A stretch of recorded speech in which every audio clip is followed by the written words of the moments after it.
My last memory was dying to save my 8-year-old son. I awoke 70 years later, trapped in the body of a teenage girl. They called me the uncivilized country bumpkin, a disgrace to my new family. My own great-grandson, a cold CEO with my dead husband's face, wanted me gone. But I have one purpose: to save the dying old man he calls grandfather. The little boy I died for, now fragile and old. So I humiliated my condescending sister with a splash of red wine, tamed the school bully who turned out to be my other great-grandson, and solved an equation that baffled their top scientists. They think this is a game. They don't know I'm the matriarch who built their dynasty. I didn't come back to fit in. I came back to take control. Iris Roan was dead. The last frame of her memory was the terrified face of her 8-year-old son and the excruciating pain of a runaway truck shattering her bones. She had thrown her son to safety with all her might, only to be swallowed herself by a chasm of steel and thunder. Yet, death was not the end. When her consciousness coalesced again, she found herself in a bizarre, opulent hall.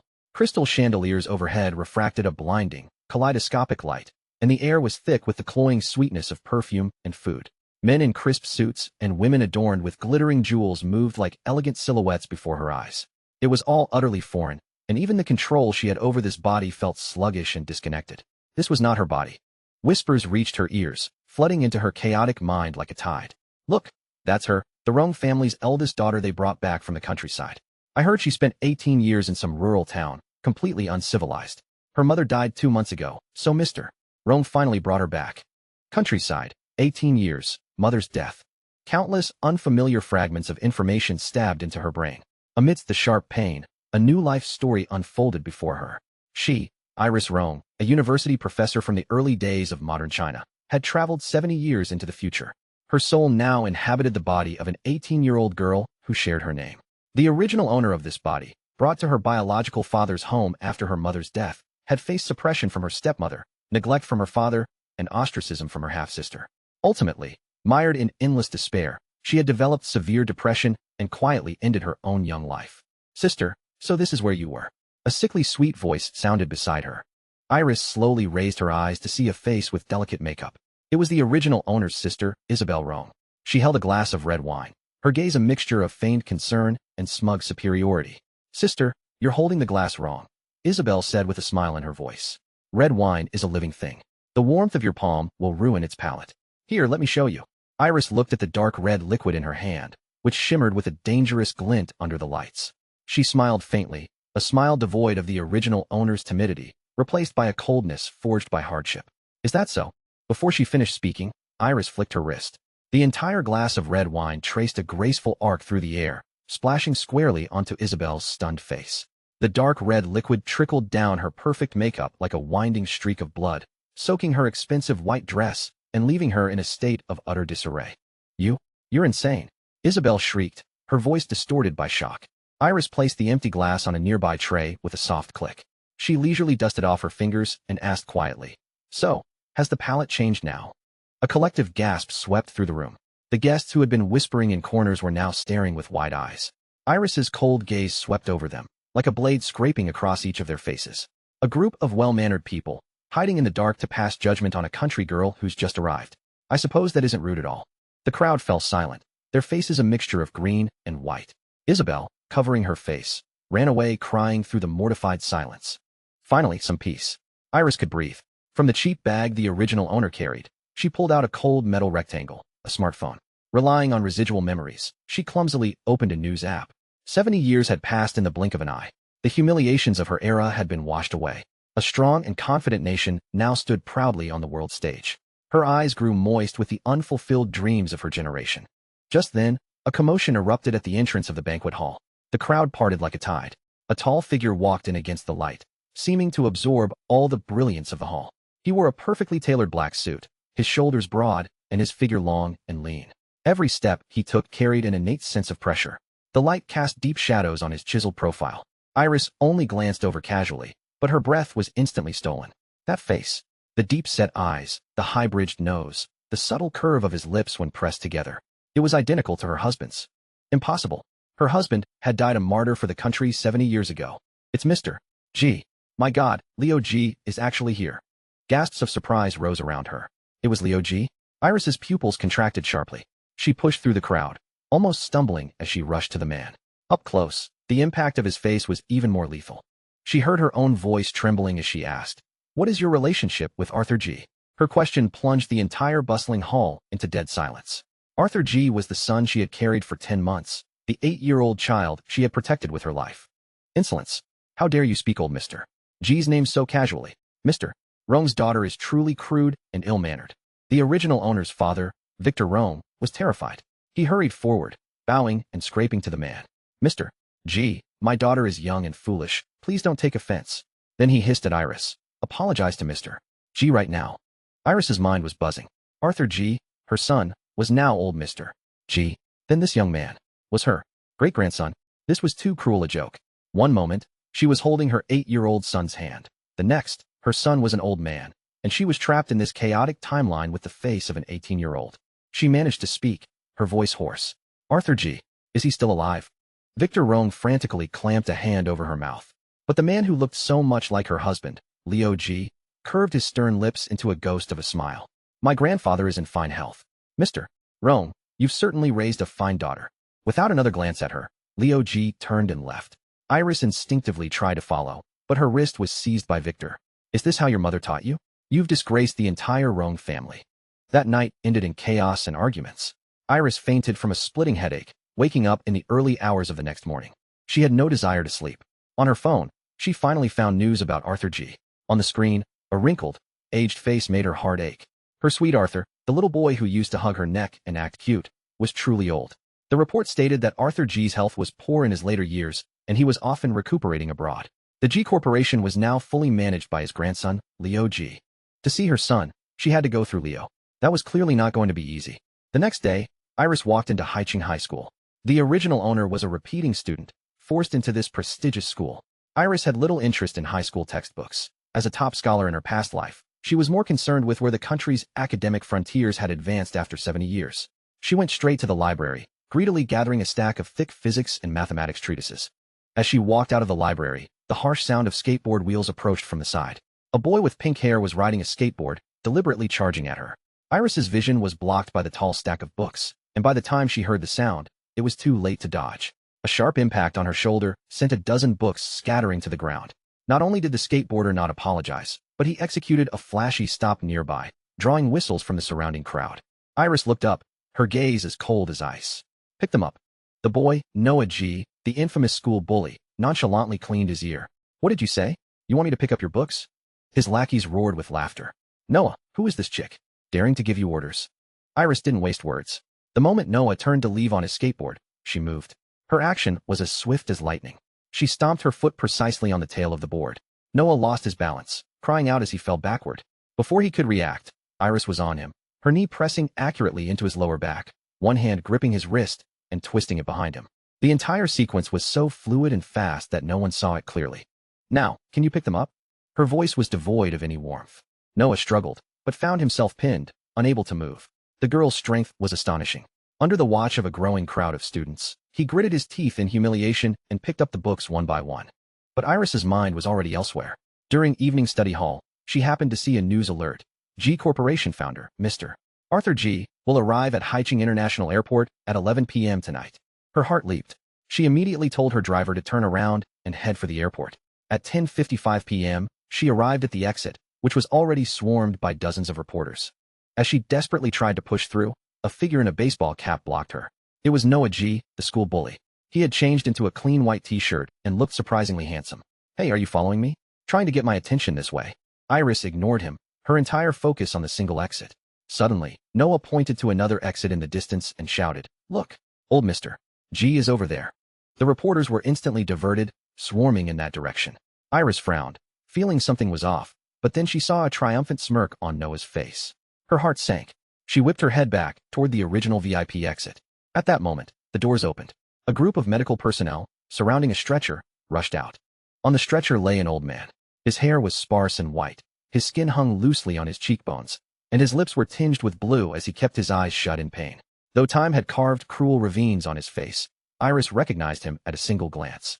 It was her son. It was the aged version of the 8-year-old child etched into her very soul. Time seemed to stand still. All the sounds of the world faded away. A heart-wrenching, silent scream tore from her throat. "My dear boy." The medical staff and bodyguards rushed the stretcher into a waiting ambulance.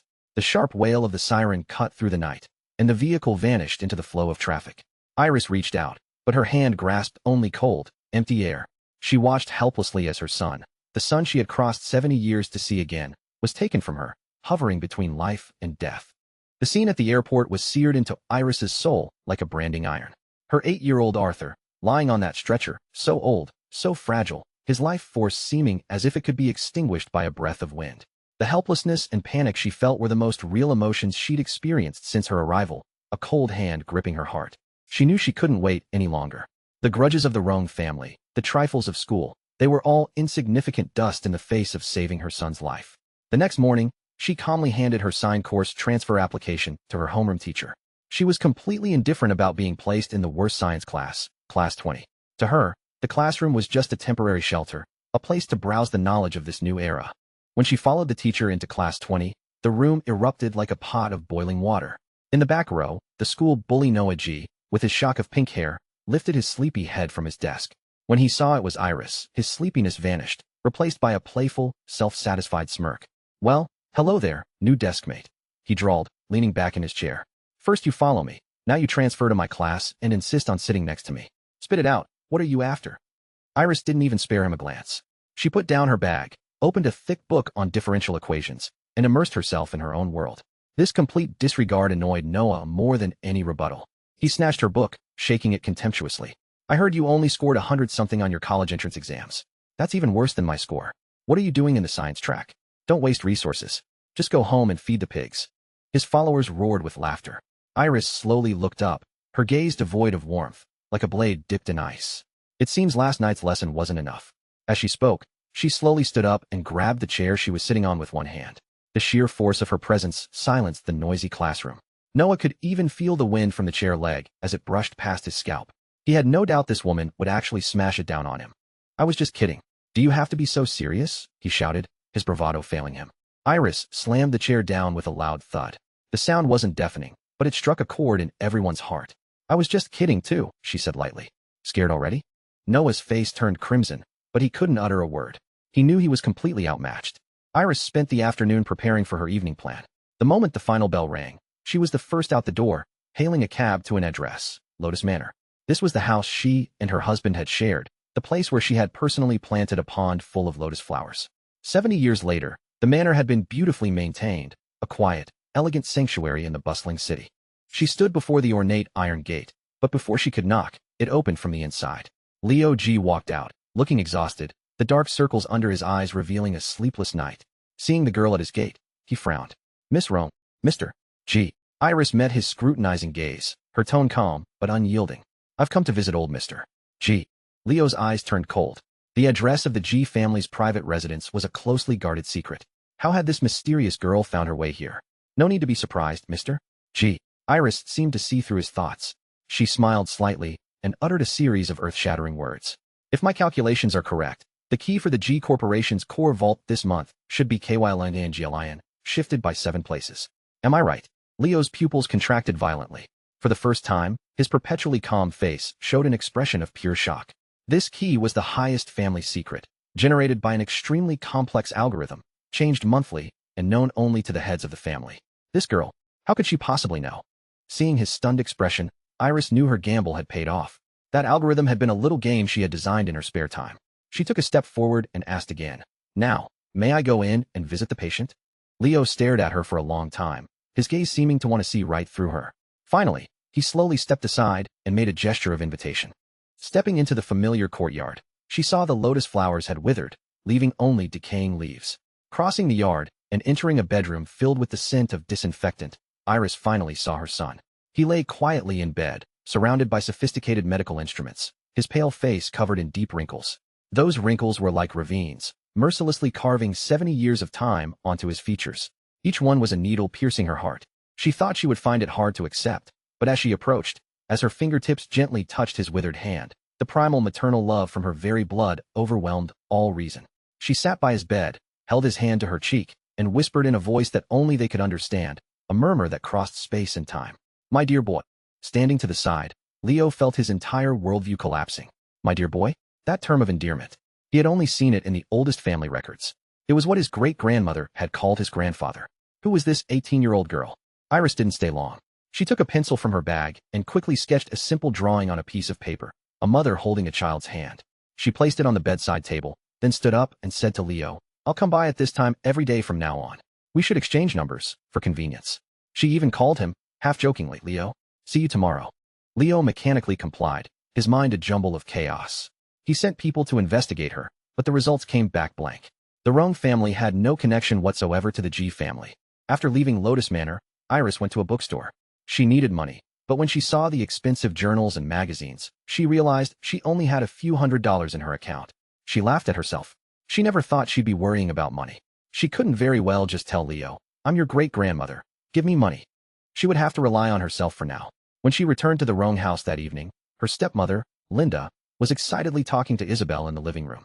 "Isabel, the G Corporation is suddenly holding a music competition. It's a great opportunity. The requirement is to record an audition video of one of 3 old songs." Linda handed her the phone. "Look, Little Kite, Moonlight Bright, and Little Bridge Stream. They're all children's songs from the Republican era. I heard old Mr. G is very ill, and Leo G is holding this to fulfill his grandfather's wish." Iris's footsteps froze on the stairs when she heard those 3 song titles. Little Kite, Moonlight Bright, Little Bridge Stream. Her world instantly lost all sound and color. The chatter of her family, the traffic outside, all faded into a blurry background. In her ears, there was only the sound of her own gentle humming from 70 years ago, and the quiet breathing of a little boy named Arthur as he slept soundly in her arms. So, he had never forgotten. So for all these 70 years, he had been remembering her, his mother, in this way. In the living room, the stepmother, Linda, was analyzing the old songs for her daughter Isabel with the air of a professional vocal coach. Their voices reached Iris as if through frosted glass, muffled and distant. But the 3 song titles, Little Kite, Moonlight Bright, Little Bridge Stream, were like 3 keys, unlocking a floodgate of memories that had been sealed for 70 years. These were the tunes she had hummed countless times to lull her Arthur to sleep. That longing, which transcended life and death, instantly transformed into an unshakable strength, pouring into her young body. "Are there any requirements to sign up for the audition?" Iris's voice came from the staircase, calm, yet bringing the conversation in the living room to a halt. Her stepbrother, Kevin, was the first to scoff. You want to be in a singing competition? You've got to be kidding." Her father, Victor, frowned, his tone scolding. "Isabel has been studying voice since she was a child. What are you getting involved for? You'd be better off spending that time studying." Isabel wore a polite smile, but a flash of contempt crossed her eyes. A country bumpkin with a regional accent, wanting to sing? But if she wanted to humiliate herself, who was Isabel to stop her? So she said sweetly, "I checked, sister. There are no restrictions on who can sign up." Iris nodded, said nothing more, and returned to her room. She had no professional recording equipment. She simply opened her phone's video recorder. The room was quiet, the moonlight casting soft patterns on the floor. She chose the song Moonlight Bright. Moonlight Bright, shining on my windowsill. The moment she began to sing, the world seemed to fall silent. It was not the clear, ethereal voice of a young girl, but a crystal-clear tone steeped in the gentleness of time. Every note was wrapped in a mother's deepest love and longing for her child. Devoid of technique, it possessed a raw, pure emotional power that seemed to penetrate walls and soothe the soul. Downstairs, Kevin's mockery froze on his face. Linda, the vocal coach, was stunned into silence. That voice. It was so clean, so pure that it made her, a professional, feel a pang of inadequacy. Isabel's face turned pale. She couldn't understand how such an old-fashioned song could be sung by Iris with a feeling of sanctity. Iris paid no mind to the reactions downstairs. After recording, she sent the file to the committee's email and dove into the journals she had just bought, not sleeping until the early hours of the morning. The next day at school, she was greeted by an unprecedented display of enthusiasm from her deskmate, Noah G. A warm milk tea was pushed in front of her. Beneath the boy's striking pink hair was a grin he clearly thought was charming. "She's actually secretly in love with me," Noah whispered to his cronies, boasting of his grand discovery. "Think about it. Why would a liberal arts student transfer to our class? It has to be to get close to me. I've decided. I'll pretend to pursue her, and when she's head over heels, I'll dump her in public and watch her cry." Iris had no interest in these childish schemes. She was busy solving equations, completely blocking out the world. It wasn't until the physics quiz that afternoon that the homeroom teacher, Ms. Ellis, handed out the papers. To Iris, the questions were almost insultingly simple. She barely used her pen, her eyes scanning the problems as the answers formed in her mind. She quickly wrote down the final results in the answer section, without a single intermediate step, then pushed the paper aside and went back to her book. Ms. Ellis, patrolling the classroom, saw this and frowned. When she reached Iris's desk and saw the nearly blank paper with correct answers for the most difficult final questions, she was utterly bewildered. "Iris, where is your work?" "I did it in my head," Iris replied without looking up. Ms. Ellis was speechless. Unconvinced, she called Iris to her office and gave her a physics problem far beyond the high school curriculum. Iris took the paper and, with almost no pause, wrote down a string of numbers accurate to 8 decimal places. Ms. Ellis was stunned, looking at the girl before her as if she were a monster. Trembling, she found a national physics competition paper from the previous year, a test that even Haiching High's top student had gotten one minor question wrong on. Iris finished it, perfectly, in less than half an hour. "You, Ms. Ellis," pushed up her glasses, her voice filled with awe and a love for talent. "A gift like yours has truly been wasted." As soon as classes ended, Iris grabbed her bag and headed for Lotus Manor again, warding off Noah's self-important attempt to escort her with a single cold glare. This time, Leo wasn't alone in the Manor's living room. A sophisticated woman in an elegant dress sat beside him, holding a 4- or 5-year-old girl who was affectionately calling Leo daddy. The woman was Bianca Lawn, Leo's assistant and childhood friend. She watched as Iris walked into the G home with an air of familiarity, even casually instructing the butler to prepare dinner. A flicker of hostility, however faint, crossed her eyes. "Auntie Iris, have some water." Bianca's daughter, Luna, brought a cup of water to Iris. The moment Iris reached for it, the little girl's hand suddenly loosened. The cup tilted, and the hot water was about to spill all over Iris's sketches. In a flash, Iris's hand shot out and firmly grasped the cup. Not a single drop was spilled. She looked at the flicker of annoyance in the little girl's eyes and curved her lips into a smile that made the air turn cold. "This time, I'll assume your hand slipped," she said, her voice soft but every word clear. "But if there is a next time, it will be a sign of poor upbringing, and this cup of water will be thrown directly in your mother's face." The little girl froze, then burst into tears. Bianca and Leo came running at the sound. Seeing his daughter sobbing uncontrollably, Leo's face darkened as he looked at Iris. "Miss Rome, I believe you owe us an explanation." Iris slowly raised her eyes. Her gaze was no longer level, but one of condescending appraisal. "I thought you were a smart man, capable of shouldering the family's responsibilities." She shook her head slightly, her tone one of undisguised disappointment. "Now it seems you still have a long way to go." Leo G., the golden child, the future head of the G Corporation, was being looked at like an idiot for the first time in his life. He was so stunned he forgot to argue back, simply standing there, frozen, as Iris effectively dismissed him. Over the weekend, Iris locked herself in her room, surrounded by books and formulas. On Saturday morning, she received a call from an unknown number. "Is this Miss Iris Rome? We're from the Star Dream Project. Congratulations, you've passed the first round of auditions. Please come to the G Entertainment building for the preliminary selection tomorrow at 9 a.m. The next morning, as Iris came downstairs with her school bag, she saw Isabel being treated like a princess, surrounded by the entire family.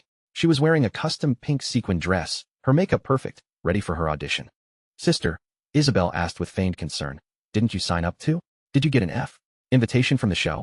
Kevin snorted from the side. "Her? Past the first round? Don't make me laugh." Under their mocking gazes, Iris walked past them calmly. Only at the door did she pause and leave them with a single, quiet sentence. "I did. See you tomorrow." At the preliminary selection, when Linda learned from a judge friend that Iris, just like her own daughter Isabel, had received all green lights and advanced directly, her feelings were incredibly mixed. She had assumed Iris was just lucky, but she never imagined that this stepdaughter she had always overlooked possessed such astonishing talent. "It's wonderful news that both you sisters passed," Linda said, quickly composing herself and suggesting a celebratory dinner. But Iris simply glanced at the time and refused flatly. "No, I have something else to do." She still had to go to Lotus Manor to be with her old, bedridden son. Watching Iris's retreating back, Isabel couldn't help but say to her mother, "Mom, do you think the judges let her pass because of Dad's connections?" She couldn't accept that her prized singing voice was now on the same level as a country bumpkin's. The weekend passed quickly. On Monday morning, Isabel was the undeniable star of the school. News of her success in the G Entertainment audition had spread, and she was basking in the glory. Iris, however, was like an isolated island, moving through the noisy crowd, deaf to the surrounding chatter, her mind racing through a complex set of calculations. She had just sat down when a milk tea was placed in front of her. "My princess, please have some tea." Noah G struck what he imagined to be a gentlemanly pose. Iris didn't even lift her eyelids. "Noah, I don't have time to play games with you. What do you really want? I've been so obvious, and you still don't get it?" The boy leaned in, his voice low and suggestive. "I'm pursuing you." Iris finally looked up, her expression blank. "If you're sick, please see a doctor." "Stop pretending," Noah chuckled. "I know you've had a crush on me for a long time. Are you getting flustered now?" With a faint smile, Iris picked up the thickest book on her desk, an advanced calculus textbook, and without hesitation, slammed it onto his forehead. Right? I'm helping you clear your head. Stop spouting nonsense so early in the morning. As this little drama unfolded, Iris's phone vibrated. It was a message from Leo. Miss Rome, you participated in the G family's talent show? Iris replied with a simple yes, and then casually opened her social media feed. She saw a post from Noah from just a few minutes ago, a photo of his side profile as he pretended to hold a book, with the caption, "A new day starts with studying hard." What surprised her more was that Leo had commented below it. Good, you're making progress. Noah had replied with a cheeky emoji, calling him Big Bro. Big Bro? Iris's fingers paused. She snapped her head up, her gaze locking onto Noah's smug face. That side profile. It was almost identical to her 8-year-old Arthur's. No wonder he had always looked so familiar. But the G family was a line of scholars. How could they have produced such a troublemaker?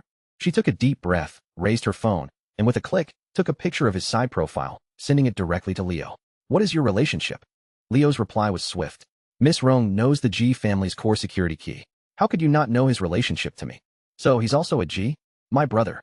Those two words struck Iris like a hammer. She stared at her great-grandson, with his pink hair and ear studs, his desk stuffed with cigarettes and playing cards, and felt a wave of indescribable complexity. Having such a great-grandson was truly a blessing from a past life. At lunch, Noah's meticulously planned confession took place in the cafeteria. He held a large bouquet of roses and shouted for the whole school to hear. Iris Rome, I like you. The cafeteria erupted. Amidst the cheers and jeers, Iris calmly walked up and accepted the massive bouquet. Then, under Noah's expectant and proud gaze, she expressionlessly plucked a few flowers, crumpled them into a ball, and stuffed them into his mouth. How dare you be so defiant and unfilial, she muttered under her breath, then swung the entire bouquet like a war hammer, bringing it down hard on Noah's head. The boy stumbled, fell to the ground in a heap, and became the school's biggest joke. Iris walked away from the mess without a backward glance. For the rest of the afternoon, the back row of the classroom was empty, and her world was blissfully quiet. After school, she first went to Lotus Manor to spend some time with her son, then rushed back to school for Ms. Ellis's extra tutoring, a new set of international high school physics competition problems. For her, it was still child's play. When she perfectly solved every problem in half an hour, Ms. Ellis's expression had shifted from shock to fervent admiration. The teacher, who cherished talent above all else, took Iris directly to her own home, opening the door to a study packed with scientific journals. Iris was instantly captivated. Like a dry sponge, she greedily absorbed the crystallization of 70 years of knowledge, reading late into the night. It wasn't until Ms. Ellis had to remind her of the time that she reluctantly put down her book and called the Rome family driver. It was nearly midnight when she got home. The living room was brightly lit. Her father, Victor, stood with a dark expression, while on the second-floor landing, Isabel watched her with a look of feigned concern and unconcealed glee. Coming back at this hour? Why don't you just spend the night out? Victor's roar hit her like a physical blow. It's bad enough your grades are terrible, but if you start fooling around with boys and get pregnant, disgracing the Rome family, I'll break your legs. Iris raised her eyes, her cold gaze bypassing her father and landing directly on Isabel upstairs. The look sent an inexplicable chill through Isabel, who instinctively bit her lip and whispered, Dad, don't be angry. Sister probably just got held up. The air in the living room was thick with tension.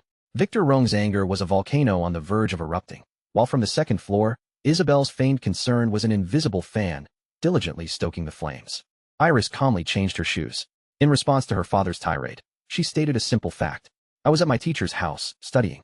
Studying until midnight? Do you think I'm a 3-year-old? Victor laughed, a sound laced with fury.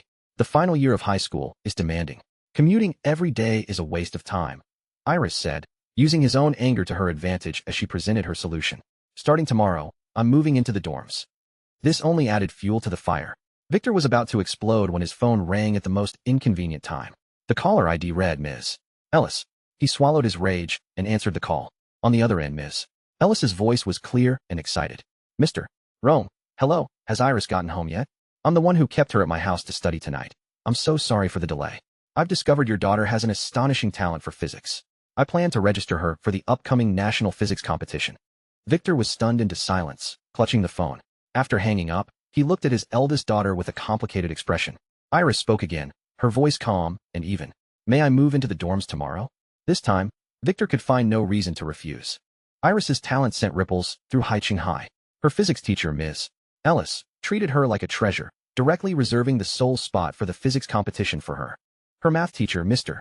Owen, after witnessing Iris effortlessly solve a cutting-edge equation that had stumped him for weeks, was even more astounded. He respectfully compiled Iris's calculations and, with a trembling hand, sent them to the titan of the mathematics world, Professor Min. However, when Iris next stepped into Lotus Manor, a carefully orchestrated plot awaited her. Bianca Lan and her daughter, Luna, were still there by Leo G's side. Iris's arrival made the little girl leap into Leo's arms like a startled rabbit, while Bianca subtly asserted her position as the lady of the house. Iris ignored them, walking straight into the inner room to sit by the bed and read to her sleeping son. Today, she read from The Moon and Sixpence, which had been Arthur's favorite story when he was 8. Her gentle voice flowed through the quiet room, carrying a power to soothe the soul. Suddenly, she saw the old man's fingers twitch, just slightly. "Doctor," she exclaimed, her heart pounding. After a quick examination, the doctor gave a hopeful but vague conclusion. The old master was indeed showing signs of waking, but the exact time could not be determined. Just as this hope was kindled, a malicious scheme was unfolding outside. As Iris was leaving, by the lotus pond, Luna accidentally fell into the water. Leo, who had just finished an international conference call, was the first to dive in and save her. The moment the soaked little girl was pulled out, she pointed at Iris and screamed, "Auntie Iris pushed me. She wanted to drown me." Bianca stood by, tearfully mediating and blaming everything on Iris's jealousy of her and her daughter. Leo's face turned to ice. He looked at Iris, and in his deep eyes, the foundation of trust was crumbling. His tone was as sharp as a knife. "Miss Rome, there is no need for you to visit the G residence for the time being." Iris laughed, a smile tinged with pity. "And you're the heir to the G Corporation with this level of intelligence." She shook her head and turned to leave without a second thought. "If you can't figure this out, you should give up the position of CEO sooner rather than later." She had just stepped out of the manor gate when the butler's urgent voice called from behind. "Young master, the old master is awake. The old master has opened his eyes."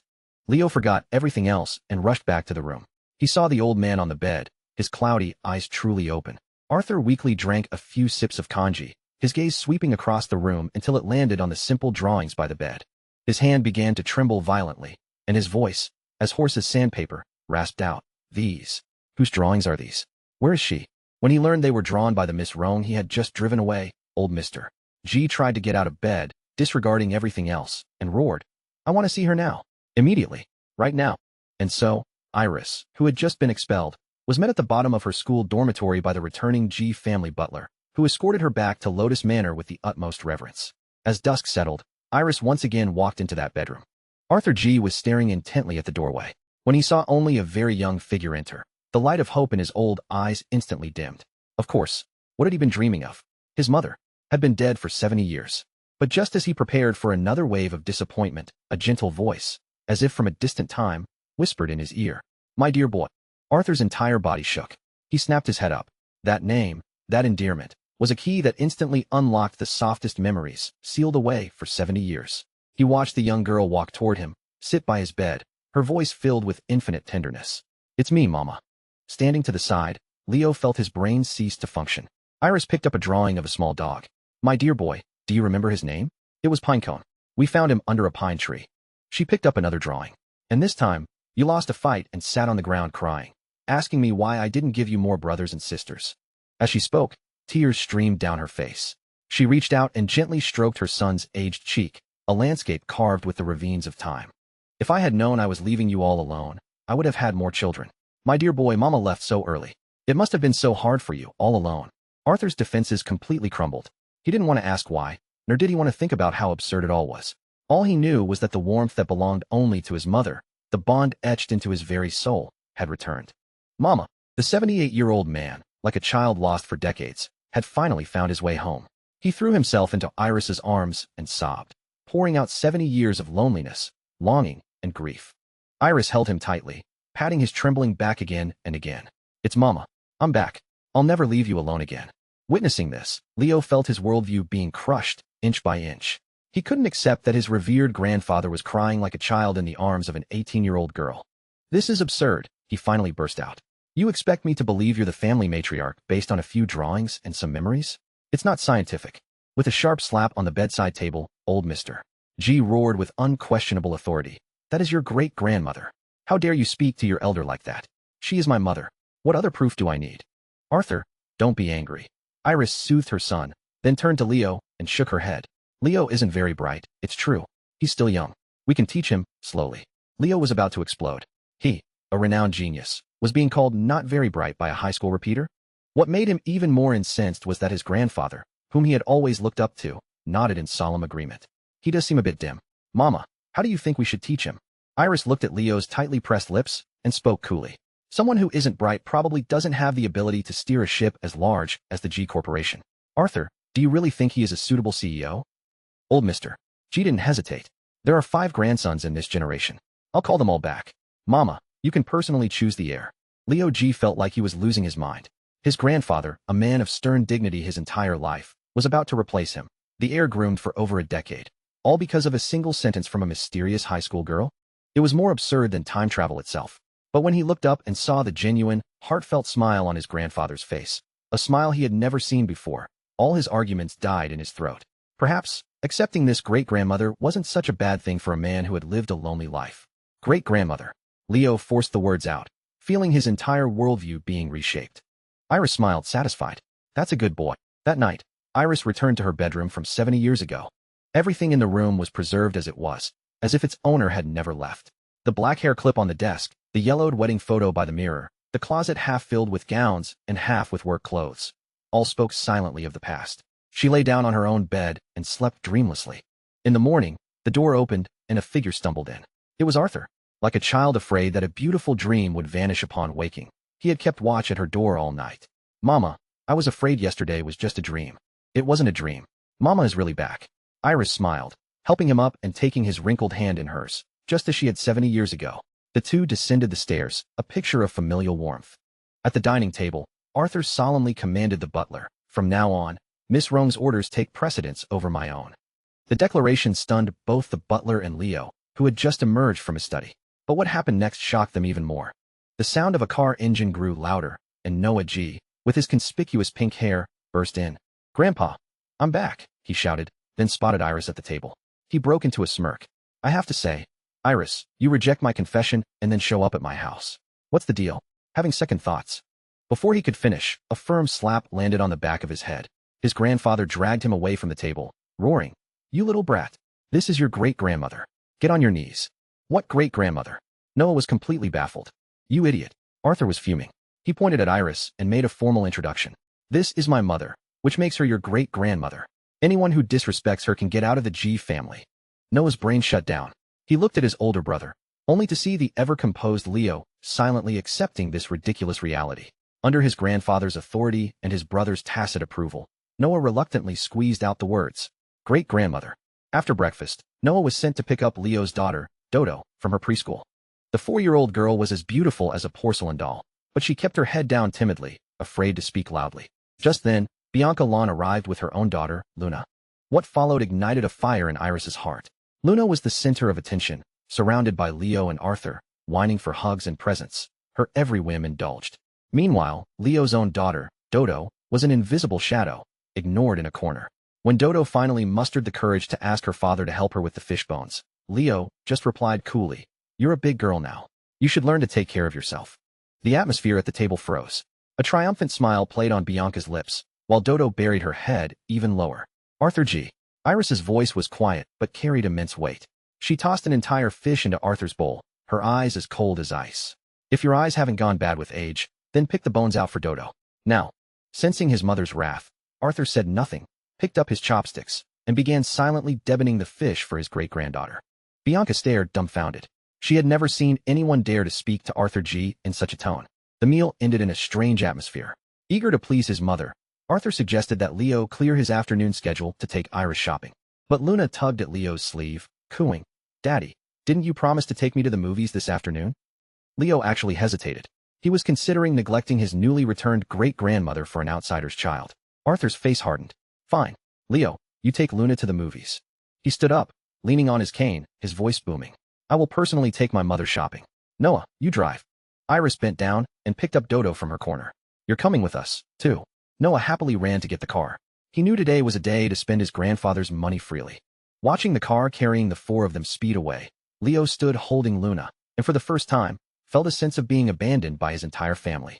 He looked at the smiling girl in his arms, then thought of Dodo's dim eyes, and his heart was a mess of conflicting emotions. At the car dealership, Iris chose a discreet black sedan. Arthur pulled out a stack of black credit cards, but Iris took one and handed it to Dodo, encouraging the timid little girl to complete her first major transaction. With Iris's patient encouragement, Dodo finally summoned her courage and took that step. When she uttered the words, "I want to buy that car," to the salesperson in her small voice, a faint but real light finally shone in her perpetually dim eyes. Under Iris's guidance, Dodo completed her first major purchase with trembling hands.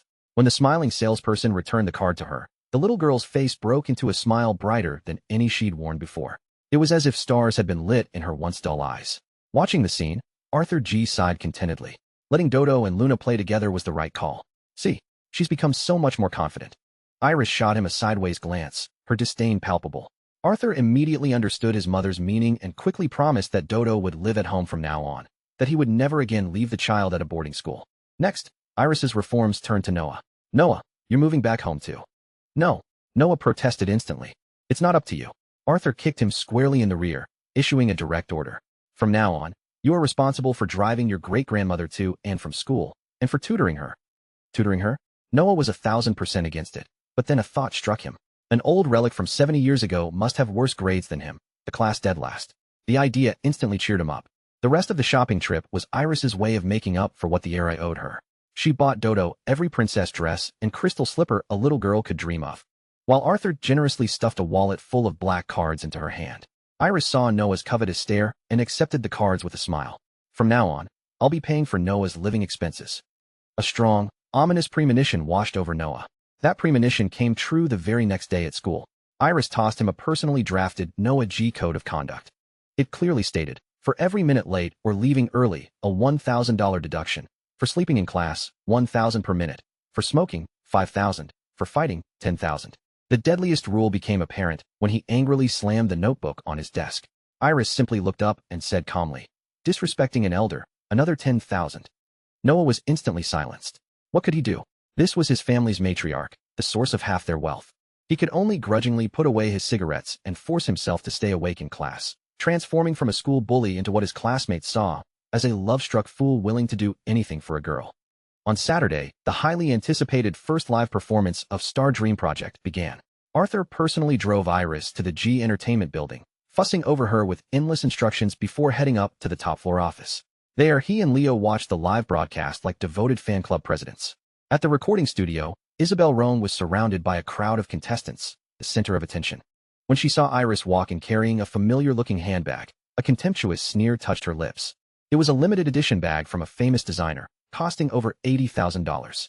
She was certain Iris was carrying a cheap knockoff, desperate for vanity. How embarrassing for the Roan family. In the live stream chat, Isabel's fans spammed comments. But when the camera panned to Iris, a few skeptical messages began to appear. That Iris girl is so pretentious. Using a fake bag on a TV show, that's hilarious. Up in the top-floor office, Arthur exploded. He slammed the table and ordered Leo to immediately create an account so he could personally fire back. "Pretentious my foot. Her whole family is fake." Leo sighed and had to use his authority to permanently ban the accounts behind those comments. The performance format was a group battle determined by a lottery. Iris drew a pop song she had never heard before and had to learn it from scratch with a vocal coach. During the lunch break, a staff member quietly pulled her aside and respectfully relayed an invitation to lunch from the chairman. Iris refused without a second thought. She had insisted on no special treatment, yet that old man just wouldn't listen. In the cafeteria, Leo's assistant, Bianca Lawn, made a surprise appearance to greet the contestants. Isabel seized the opportunity, immediately approaching her and mentioning her father, Victor Roan. Bianca was polite on the surface, but her mind was racing. The two Roan sisters competing on the same stage. There was definitely something there she could use. Her eyes scanned the cafeteria and quickly locked onto the quiet figure eating in the corner, Iris. Could this whole show be a path paved for her by the G family? As showtime approached, tension filled the backstage area. Each group was scrambling to do makeup and change into their costumes. However, just as Iris's group was about to start, their only makeup artist suddenly took a call and apologetically announced she was being pulled away by the director for an urgent matter. "Aren't they just bullying us?" one of the girls in her group, Sue Tion, said, on the verge of tears. Iris glanced at the clock on the wall. They had less than half an hour before they were due on stage. She spoke calmly. "It's too late to argue with the director now. We need to find another way." Under the backstage lights, everyone knew this was no coincidence. A crisis, targeted directly at them, had just begun. The first live performance of Star Dream Project was a massive online event. When the team led by Isabel Roan and an internationally popular contestant named Lisa took the stage, The dazzling lights and magnificent costumes instantly ignited the audience's enthusiasm. The two fanbases battled fiercely in the comments over who deserved first place, pushing the show's popularity to its peak. Amidst the chaos, a single comment drifted by. "All of you move aside. Our Iris is the real number one." It was like a signal. The two rival fan groups immediately found a common enemy. A flood of mockery and insults poured in, with some even fabricating Iris's age and attacking her with the most vulgar language. In the G Corporation's top-floor office, Arthur G trembled with rage, slamming his fist on the table. "Block them. Block all of them." Leo G sighed, trying to calm his furious grandfather while his own mind raced. He immediately had his assistant investigate the situation backstage. Soon, a piece of information made his eyes narrow. Iris's group's makeup artist had been reassigned at the last minute. The person who had reassigned her was his own assistant, Bianca Lawn. On stage, the lights came up again. Iris and her group members stood in the spotlight, their faces clean and unadorned. Without the mask of heavy foundation or dramatic eyeshadow, the 8 young, fresh faces looked strikingly real and bold under the high-definition cameras. In the live chat, voices of doubt arose, calling it disrespectful to the stage. However, when the music started, when their clear voices merged into a torrent of youthful energy, when they simultaneously tore away their flashy costumes during the chorus to reveal simple white dresses beneath, and when they danced barefoot on the stage like sprites freed from their constraints, all doubt turned to awe. It was a raw, untamed beauty, a fearless and vibrant life force that no amount of makeup could ever create. In the end, the judges awarded them 98 points, the highest score of the night. The result left Isabel, backstage, with a face like thunder. She could accept being beaten by Lisa, but she could never accept being surpassed by the country girl she had always looked down on. The performance ended, and the rankings were announced. Unsurprisingly, Iris's group won first place. But in the individual popularity vote, thanks to Arthur's earlier fan war in the live chat, Iris's votes were pitifully low. She ranked 73rd, barely escaping elimination. After the recording, Iris ran into Bianca Lawn in the hallway. Bianca eyed the expensive bag in Iris's hand, her voice dripping with sarcasm. "Congratulations on the team win, Miss Rome. But you'll have to work a lot harder on your individual popularity." Iris stopped, her gaze indifferent. "If you can't separate your public duties from your private affairs, Miss Lawn, I don't think you're suited for the position of chief assistant to the CEO." "On what grounds?" Bianca laughed, refusing to believe a mere girl could threaten her position. "I am Leo's girlfriend, the future lady of the G Corporation. On what grounds can you dismiss me?" "Is that so?" Iris's gaze turned icy. "In that case, I suggest you check your phone right now." As the words left her mouth, Bianca's phone buzzed with a text message. It was an official termination notice from the G Corporation's HR department. Staring at the cold, impersonal text, she trembled with rage and hurled her phone to the ground. Back in the top-floor office, the atmosphere was heavy.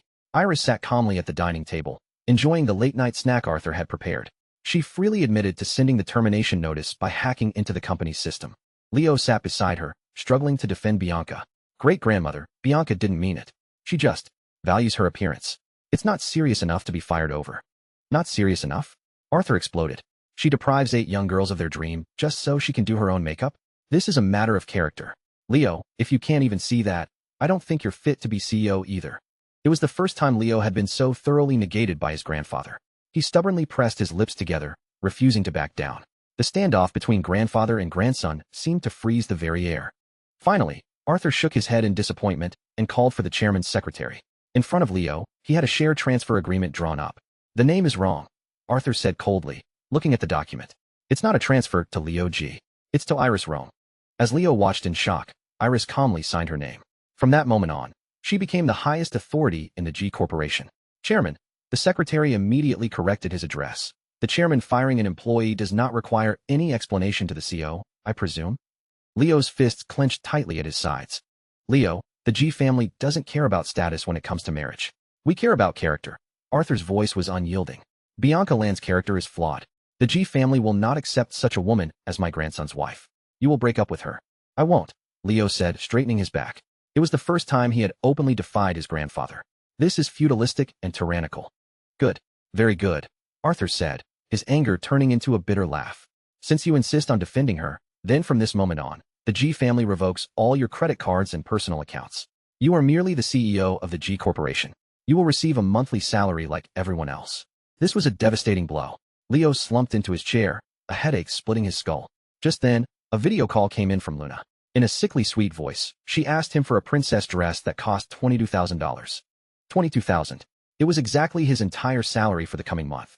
Leo looked at the expectant face of the girl on the screen, then thought of his own empty accounts, and for the first time, felt the crushing pressure of money. He ended the call and, in a moment of humiliation, had to borrow money from a friend to satisfy Luna's wish. The next morning, Iris's life returned to normal. She was driven to school by Noah, who had been up for 2 straight nights playing video games. In the car, Noah excitedly bragged about being the first in the country to beat a new game and enthusiastically invited her to experience the fun. Games. Are they fun? Iris looked at her high-spirited great-grandson and, for the first time, felt a genuine curiosity about this virtual world that consumed so much of modern youth's time. At the school entrance, Isabel Roan was surrounded by a crowd of admirers, basking in her newfound stardom. They chattered about inside rumors of her guaranteed first place in the talent show, praising her beauty and bright future. When Iris and Noah appeared, the air immediately filled with whispers and undisguised contempt. Look at her shoes. They're a style from 4 or 5 years ago. So outdated. A girl pointed at Iris's feet, giggling. Isabel's eyes also flashed with disdain. She recognized the shoes. They were from a major international brand's current season, a retro design, costing over $20,000. If you can't afford them, don't wear them. Showing up in fakes to save face. Her sister was truly pathetic. What dog is barking over there? Noah's voice cut through the air, cold as ice. He stood with one hand in his pocket, his gaze sweeping over the group of girls like a knife. Keep talking, and I'll have your names carved on a tombstone. His words silenced the crowd. Isabel watched Noah trailing after Iris like a loyal puppy and felt her contempt grow. A country bumpkin was only fit for a delinquent like Noah G. However, events in the classroom took an unexpected turn. When Noah's friend, Ethan Chun, indignantly told Iris that Noah had gotten into a fight defending her from online slander, Iris simply deducted the fines for fighting and smoking from Noah's allowance, then added a $10,000 reward for defending an elder. Between the punishment and reward, the notorious troublemaker had nothing to say, even looking a little embarrassed. If you read more books, you wouldn't have to resort to violence to solve your problems, Iris said calmly, applying a bandage to his cut. Defamatory information, once reposted over 500 times, becomes a criminal case. Letting them spend some time in jail is far more effective than a beating. The statement left Noah and his friends stunned. For the first time, they realized there was a higher-level way to handle problems. At noon, to fulfill his promise, Noah dragged Iris to try the hottest online game. He had planned to show off his skills to the newbie, but instead, he was utterly crushed.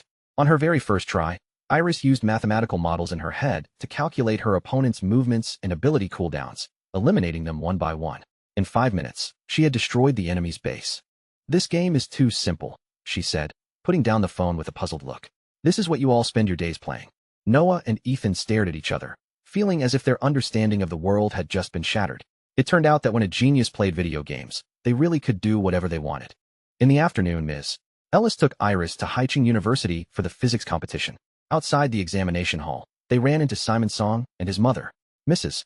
Song was as arrogant as ever, warning Iris not to bother her son again. Iris found it laughable. When Ms. Ellis presented Iris's official entry certificate, Mrs. Song's face became a kaleidoscope of colors. Inside the exam hall, faced with problems that had top students racking their brains, Iris filled the entire test paper in less than half an hour and turned it in early. Her confident departure left a giant question mark in the minds of all the other contestants. Iris wandered through the university campus and found herself in front of an old academic building. It was now a museum. On one wall was a massive blackboard listing 8 of the most difficult unsolved problems in mathematics, surrounded by dense calculations that all led to dead ends. Looking at the familiar theories, Iris's long-dormant academic soul was instantly ignited. She picked up a piece of chalk and, in a blank space on the board, began a flurry of deductions. Her thoughts were brilliant and unconventional, building elegant mathematical bridges that connected seemingly unrelated theories. "What are you doing?" a sharp voice interrupted her. A young teacher hurried over, about to stop her vandalism. "Wait," an older, more powerful voice called out. A woman in her 60s approached. It was Professor Vera Yun, a titan in the world of mathematics. Her eyes were glued to the blackboard as if she had discovered a priceless treasure. She picked up another piece of chalk and began to work through Iris's formulas, her astonishment and excitement growing with each line. You calculated this."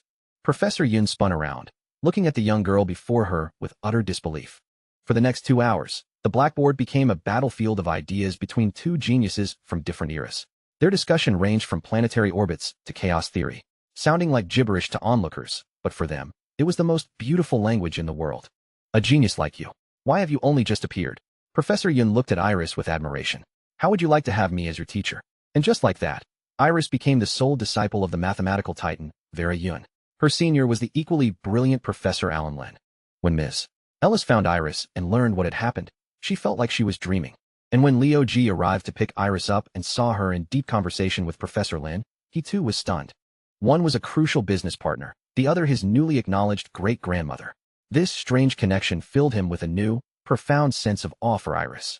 I happen to need to stop by the chairman's office for a bit, Iris said calmly in the car on the way back, as if it were the most normal thing in the world. She wanted to see what improvements could be made to the G Corporation's network firewall. The school was buzzing with talk of the weekend's talent show. Isabel Rome, surrounded by admirers, soaked in the attention as they discussed rumors of her being the predestined winner and praised her beauty. When Iris appeared, however, the atmosphere shifted to whispers of contempt. Look at her shoes. They're a style from 4 or 5 years ago, so tacky. A girl snickered, pointing at Iris's feet. Isabel, too, felt a flicker of disdain. She recognized the expensive retro-style shoes from a top brand's current collection. In her mind, Iris was just putting on a show with fakes, vain and ridiculous. What dog is barking over there?